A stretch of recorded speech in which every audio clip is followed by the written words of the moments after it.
할렐루야. 연일 계속되는 폭염 가운데에 특히 지난 한 주간 또 우리 하나님께서 크신 은혜와 또 평강으로 저와 여러분들의 삶 속에서 함께하여 주신 줄 믿습니다. 저와 여러분들은 지금 몇 주간 계속해서 이 오순절에 대한 이 오순절 성령 강림에 대한 하나님 말씀을 듣고 있습니다.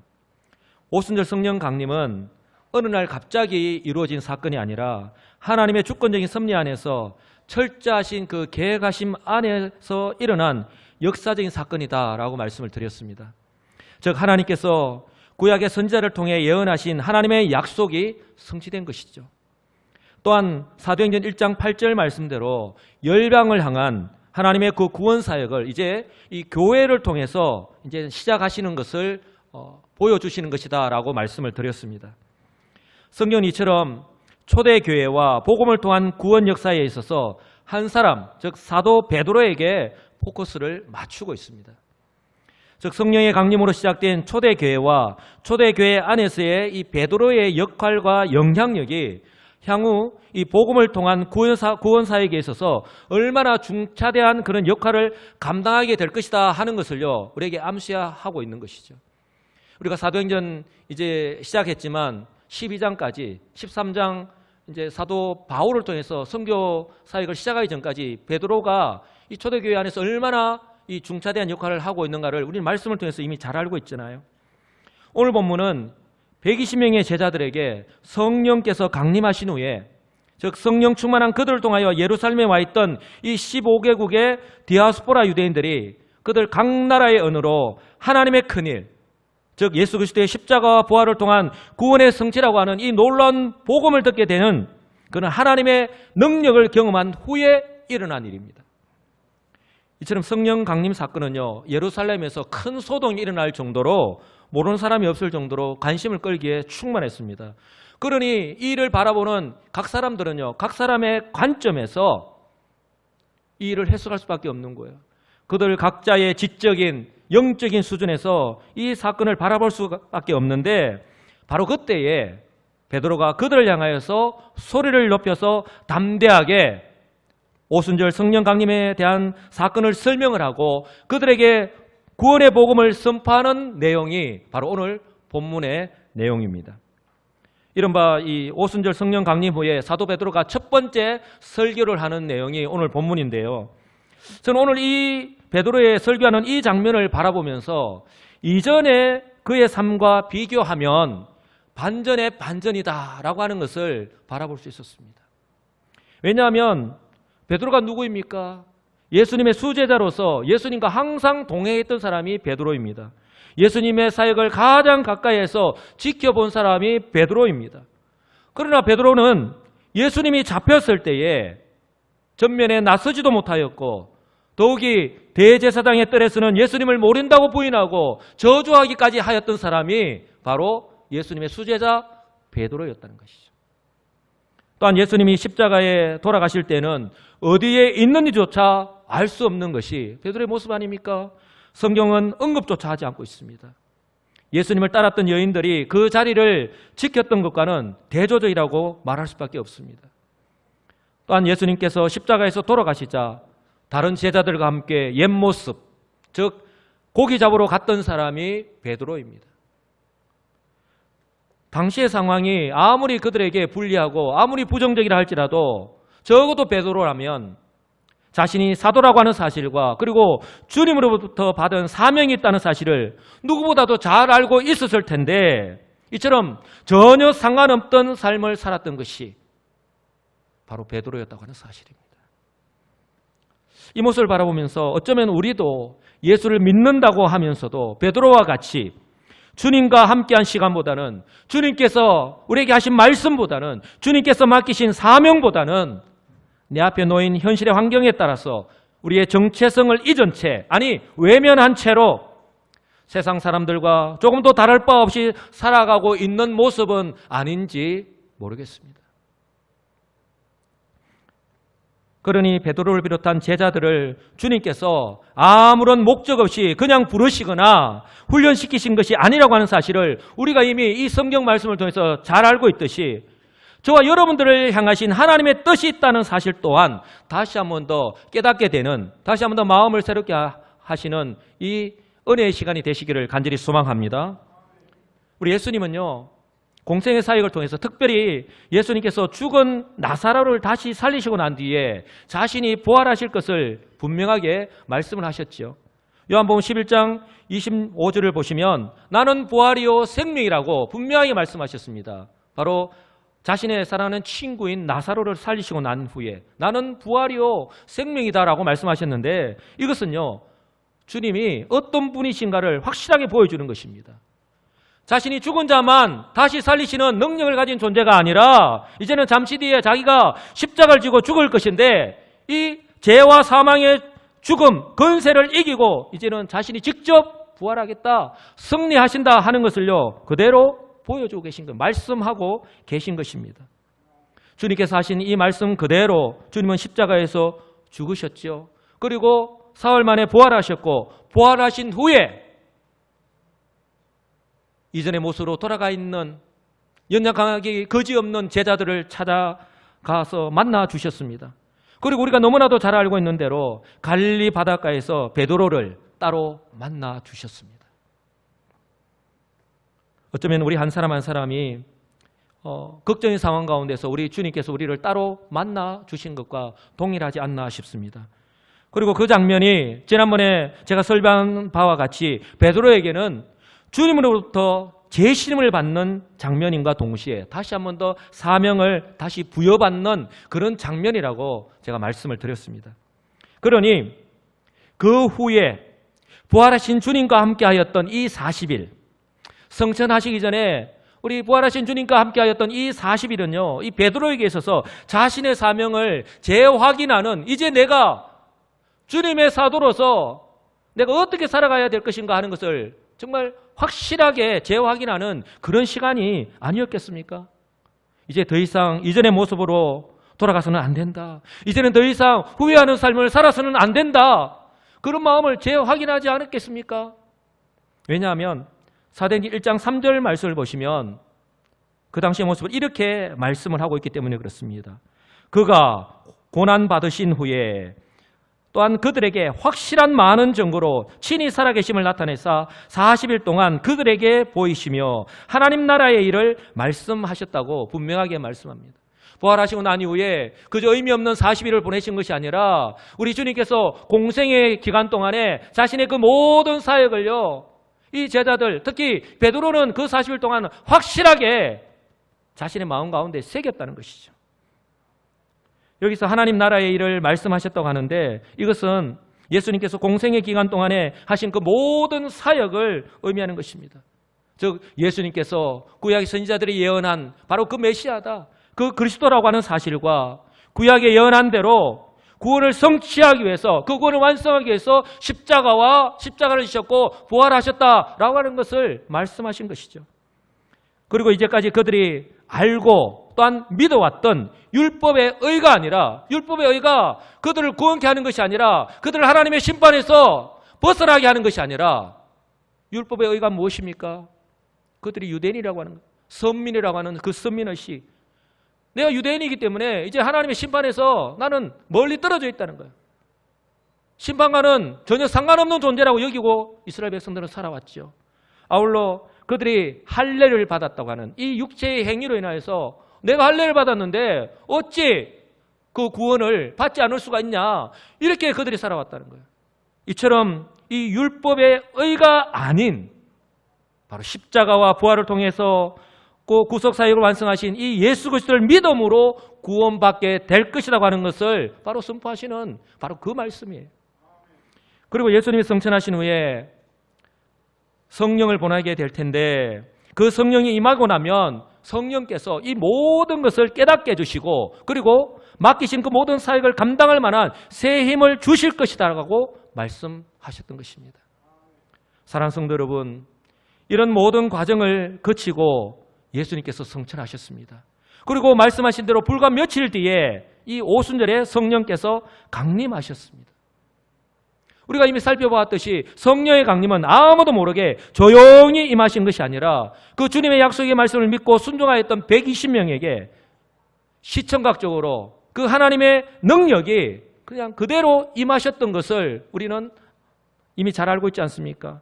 그리고 그들 모두가 그들에게 임하신 성령의 충만함으로 성령의 말하게 하심을 따라서 다른 언어들, 즉 오순절을 맞아서 예루살렘을 방문한 이 15개국과 그 다른 종족의 언어로 이 복음을 선포하였던 것을 우리는 너무나도 잘 알고 있습니다.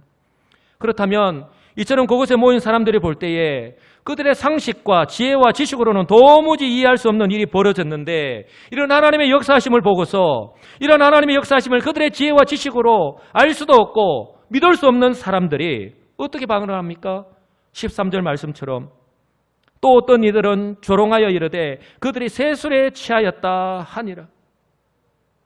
여러분, 이렇게 하나님의 역사하심을 알지도 못하고 아니 관심도 없고 평가질하는 그들을 바로 그 상황 가운데에서 베드로가 그곳에 모인 수많은 사람들, 바로 41절 말씀을 보시면 최소한 3,000명 이상이 모인 그 사람들 가운데에서 바로 오늘 이 말씀을 전하고 있는 것입니다. 베드로가 정말 성령의 충만함을 받아서 이렇게 담대하게 전하고 있는데, 베드로의 이 모습을 바라보는 그곳에 모인 유대인들은요 놀랄 수밖에 없는 것이죠.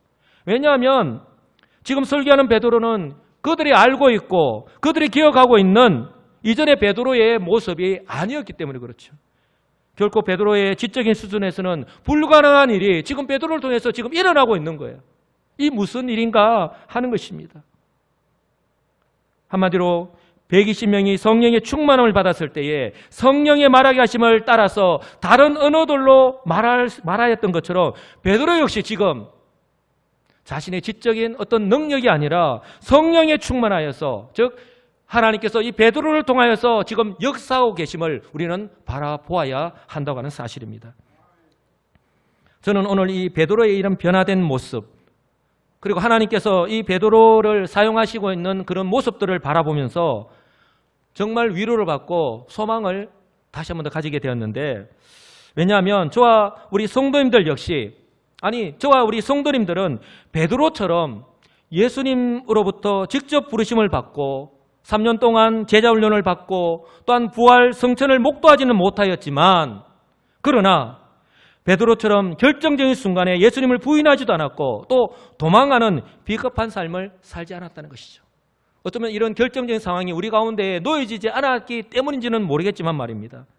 그렇다면 이처럼 실수도 많고, 결정적인 실수를 하였던 베드로를 찾아와서 만나주시고 다시 한번 사도의 정체성을 회복시켜 주셨고 다시 사명을 맡기시고 오늘 이렇게 하나님의 능력을 드러내면서 이렇게 쓰임받는 것처럼 그런 사람이 되었다면 저와 여러분들에게도 바로 오늘 이 시간 동일하게 이 말씀을 통해서 지금 우리에게 말씀하고 계시기 때문에 그렇습니다. 저와 여러분들 역시 베드로만큼은 아니라 할지라도, 저 여러분들이 잘 알잖아요. 저와 여러분들 자신을 베드로만큼은 아니라 할지라도 연약한 과거가 있지 않습니까?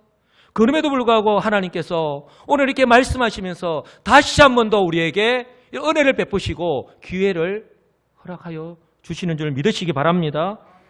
그리고요, 저는 하나 또 깨닫게 된 것이 이 말세의 때에 그 무엇보다도 하나님의 말씀을 바로 알고 바로 믿고 확신하고, 그래서 언제나 어디서든지 담대하게 이렇게 복음을 외칠 수 있도록 준비하는 것이 얼마나 중요한가 하는 것을 다시 한 번 더 깨닫게 되었습니다.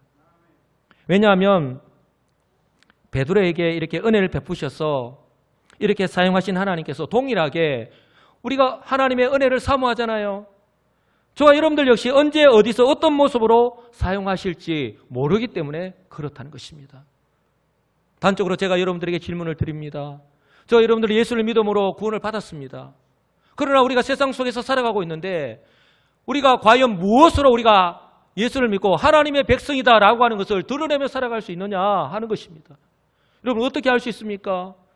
단적인 예로 하나님께서 우리에게 하나님의 말씀을 주셨습니다. 그런데 저와 여러분들은 얼마나 이 하나님의 말씀을 알고 이 말씀으로 훈련하고 그 말씀으로 무장한 채로 살아가고 있냐는 것입니다. 세상에 이런 그렇게 관심이 많고 세상의 드라마는 이전의 일도 다 기억하고 예고편까지 우리가 샅샅이 훑으면서 다 기억하고 있는 우리인데 우리는 세상의 일 그렇게 너무나도 잘 알고 있으면서 성경 이야기가 나오면 아무 말도 못하고 있는 것이 우리의 모습은 아니냐는 것이죠.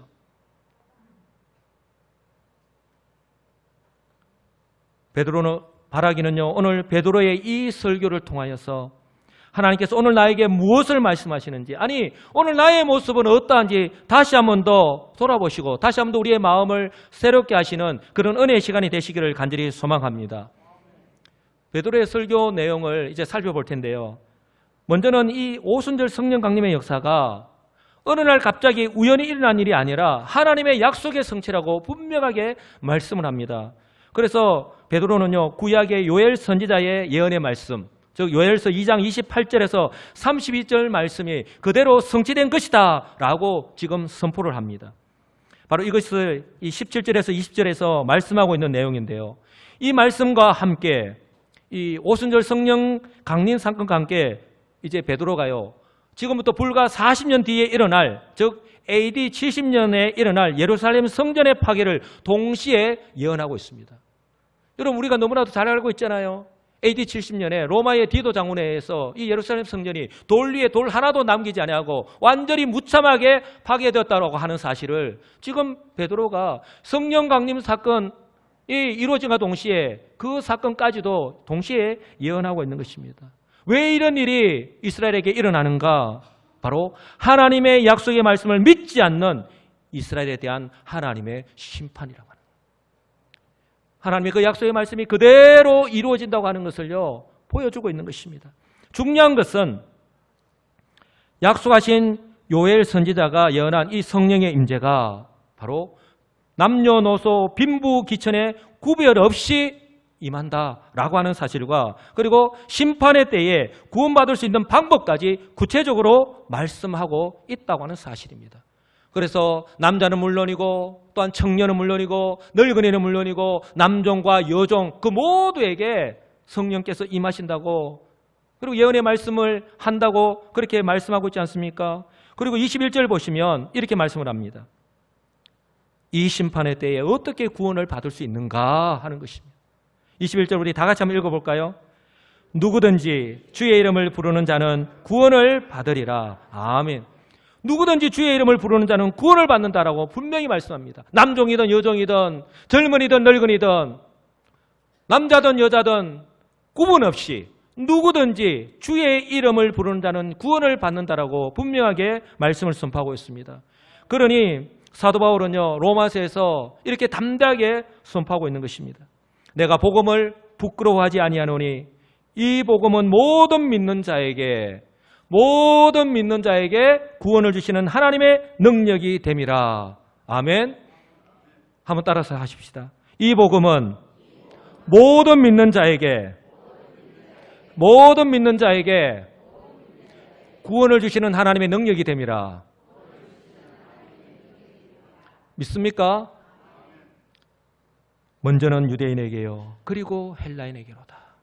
여러분, 그들에게 먼저 이 유대인들에게 이 복음이 선포되었잖아요. 그러나 그들은 예수 그리스도를 부인하고 예수 그리스도 십자가에 못 박았을 때에 이제는 이 복음이 예루살렘부터 시작된 이 복음이 유대와 사마리아를 넘어서 땅끝까지 전파되었고, 그리고 오늘 바로 저와 여러분들 또한 이 복음을 통해서 예수를 믿고 구원받은 줄 믿으시기 바랍니다.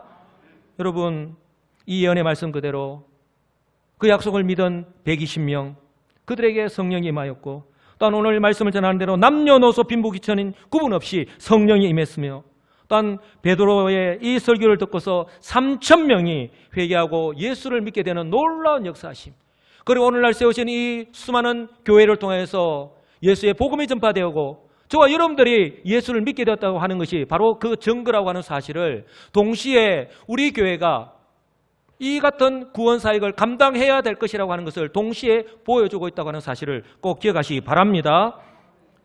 그러면서 베드로는요, 오늘 설교를 듣고 있는 이 이스라엘 백성들을 향하여서 그들이 너무나도 잘 알고 있고, 즉 직간접적으로 경험한 예수 그리스도의 이 공생의 사역과 십자가의 죽으심과 부활의 이 역사적인 사건을요, 다시 한 번 더 증거합니다.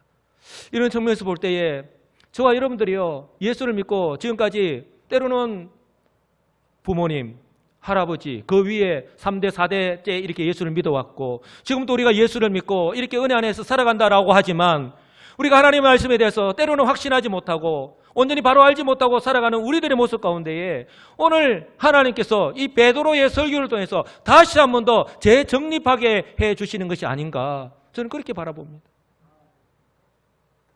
왜냐하면 오늘 그들이요, 베드로가 전하는 이 복음을 듣고 성령의 역사하심으로 회개하고 예수 그리스도를 믿게 하기 위해서 오늘 베드로는 그들의 어떻게 보면 아픈 상처를 건드리고 있는 거예요. 그래서 베드로가 22절로 24절에서 말씀을 하는데 여기에서 여러분들이 좀 관심을 갖고 좀 집중적으로 바라봐야 될 단어가 나오는데 거기서 너희라는 거예요.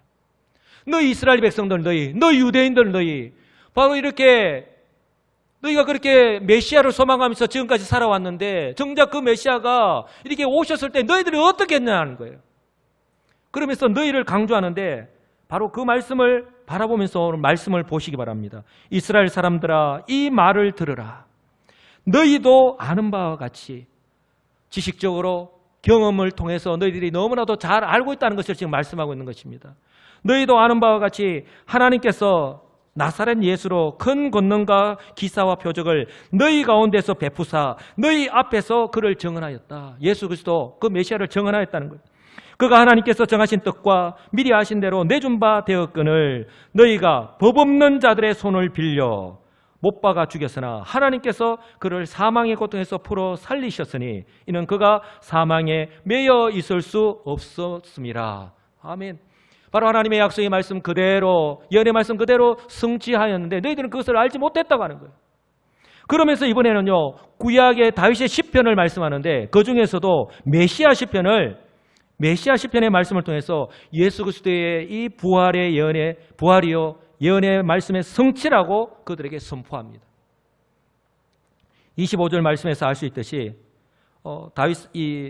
베드로는요 시편 16편 8절 이하의 말씀을 하고 있는데 그 유대인들이 이스라엘의 국부로 믿고 있는 다윗조차도 예수님을 주라고 부르고 있고 다윗은 죽어서 장사되어서 그 묘가 오늘까지 그들 가운데 있지만 다윗은 하나님께서 예수 그리스도의 부활을 미리 보여주셔서 이렇게 고백하고 있다고 지금 설교합니다.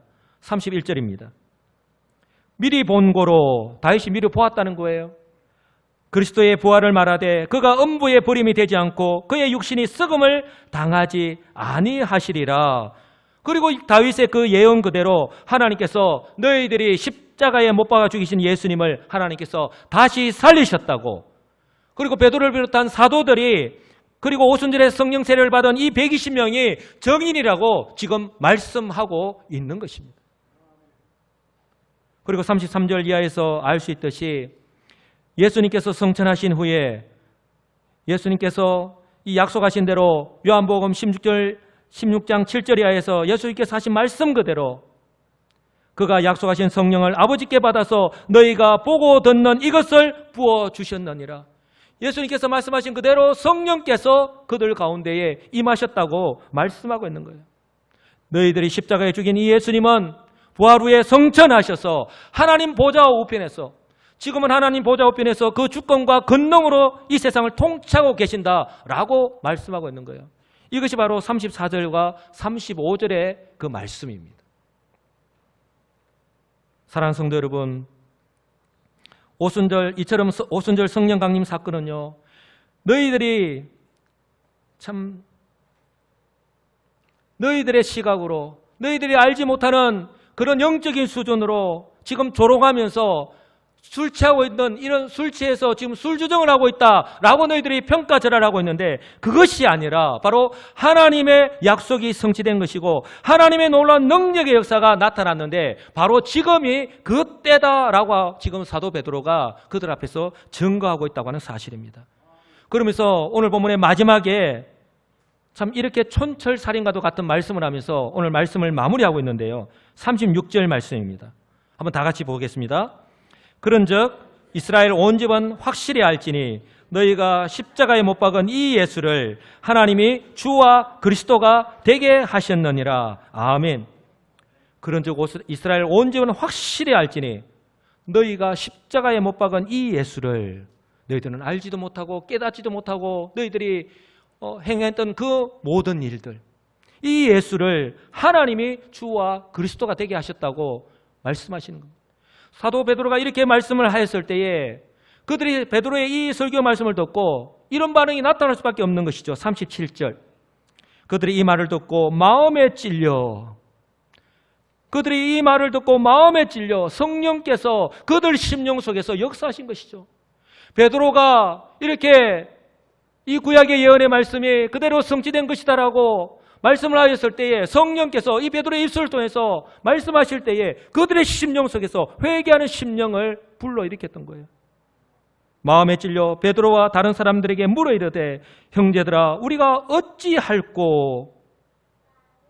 베드로 설교를 듣기 전에 그렇게 조롱을 하고 평가절하하였던 그들의 모습은 온데간데 없이 사라져버렸고 이제 이 베드로의 설교를 듣고서 그들이 회개하고 이렇게 3,000명이나 되는 사람들이 회개하고 주께로 돌아오는 놀라운 하나님의 역사하심이 나타났다고 하는 사실입니다.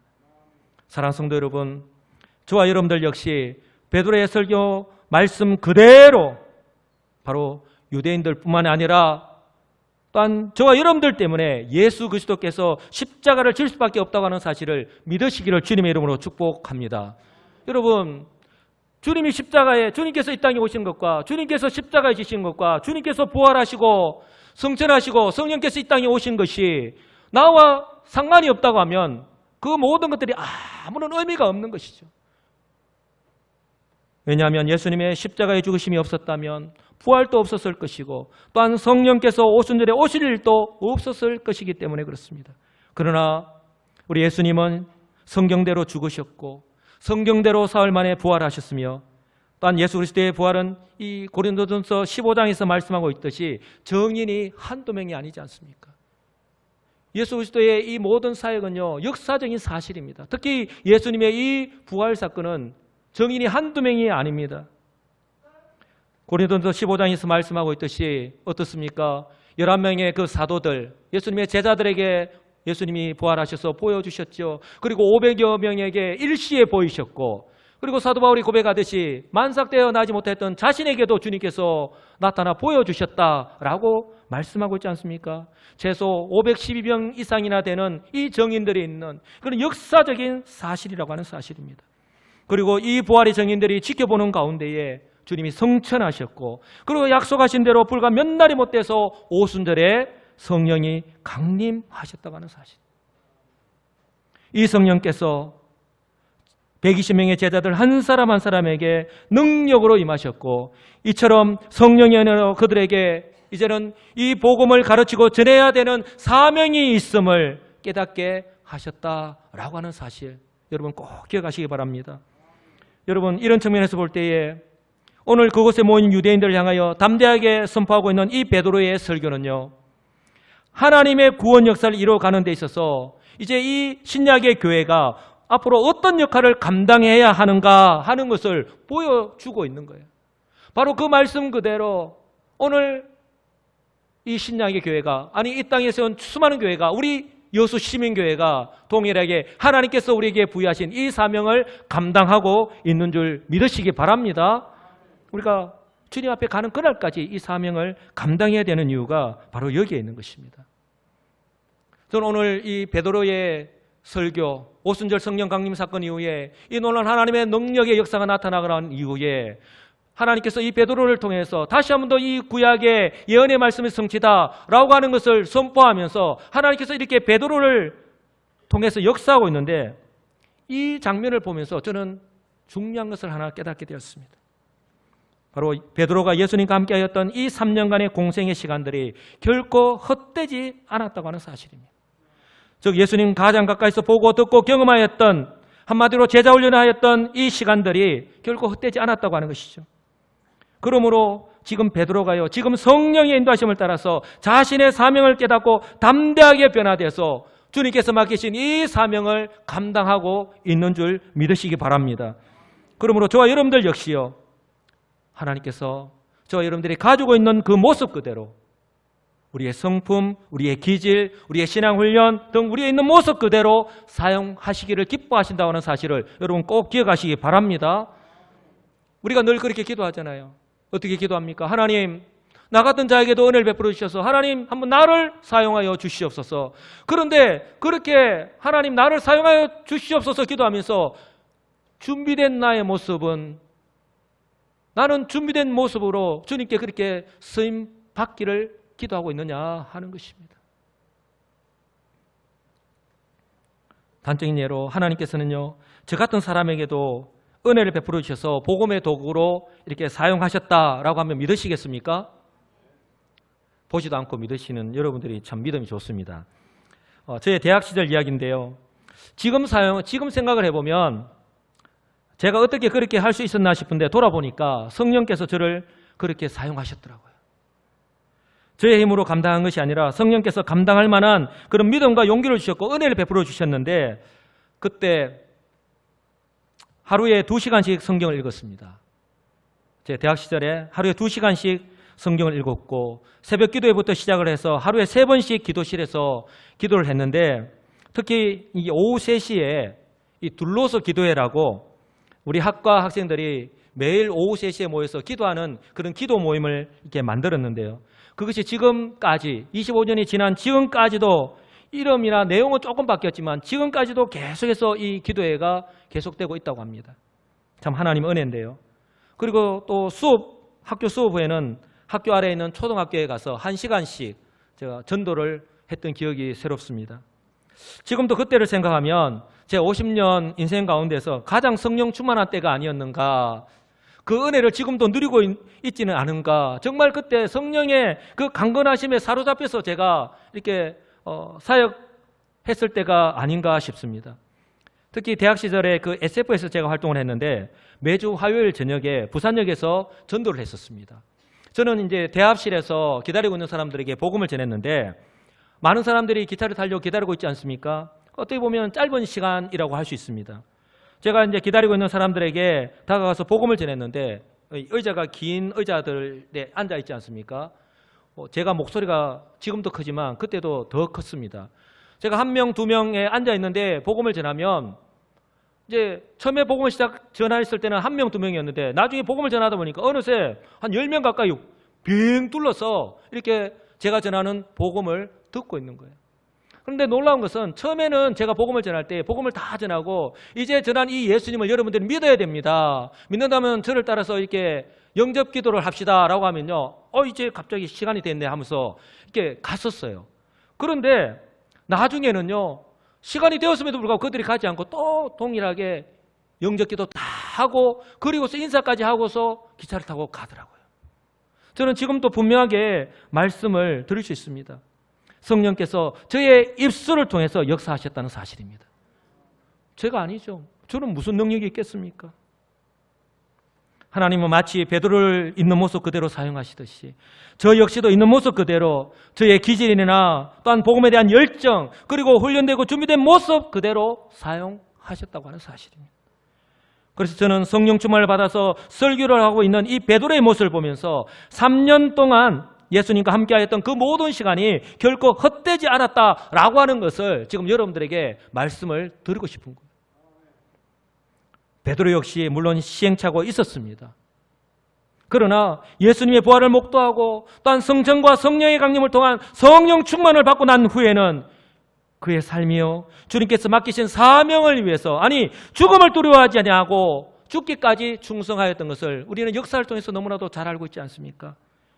그러므로 저는요, 사도 베드로가 성령의 충만을 받아서 이렇게 쓰임받고 있듯이 우리 시민교회에 속한 우리 성도 한 사람 한 사람이 내 속에서 깨닫게 하시고 역사하시는 성령의 그 인도하심을 따라서 이제는 그저 생존을 위해서 하루하루를 살아가는 것이 아니라 내가 그저 구원받은 것으로 만족하면서 하루하루의 삶을 살아가는 것이 아니라 나에게도 사명이 있음을 알고 깨닫게 되기를 간절히 소망합니다. 나의 삶 속에서 이제는 어떻게 이 사명을 감당하며 살아갈 것인가? 하나님의 그 은혜의 방편인 말씀과 기도를 통하여 그리고 이 모든 것을 깨닫게 하시고 인도하시는 그 성령님의 도우심으로 나의 마음과 생각이 조금씩 변화되는 삶을 살아가시는 우리 성도들이 다 되시기를 주님의 이름으로 간절히 축복합니다. 이것을 확실하게 기억하시기 바랍니다. 우리는 알 수 없지만 하나님께서 베드로를 사용하셨듯이 하나님의 때에 하나님께서 준비된 우리를 통하여서 하나님의 구원 역사에 쓰임받는 오늘 이 예배에 참석한 우리 시민교회 모든 성도님들이 다 되시기를 우리 주 예수 그리스도의 이름으로 간절히 축복합니다. 아멘.